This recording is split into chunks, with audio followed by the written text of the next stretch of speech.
само след малко ще полетим с моя дрон. Ето там, зад червеното цвете от този блок. Слънчо ще смигва от небесния трон. Отгоре светът ще е толкова различен. Долу ще видим говорящия розов слон, как приятелски бъбри с един черно-бел потарак симпатичен. Ще прелетим над морето до онази арена на цирка Леон, от книжката, която ти бе подарена.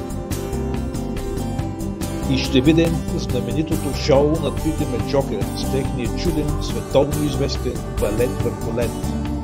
И една изненада – нова каскада на жокея Антон, именит шампион по дресировка на кон.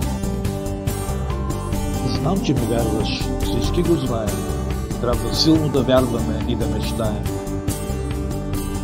През нощта ще обседнем в чутия замък на граф Адриан. Малко страшен изглежда, но е всъщност един добър великан. Знаеш от филмчето, че след всеки парад на децата раздава по един ей такъв шоколад. Питаш кой ще ни пази от похитители. Нямаме грижа, ще имаме ескорт от връбци и изтребители. От 30 връбчета една ескадрила. Това е могъща отбранителна сила. По-драматично от връбчето Григорий. Да, връбчето с болно крилце, спасено от тебе, с твоите ръце. Чух, че Григорий вечно мърморел и все не спирал да ги получава. Те не го слушали, но той не преставал.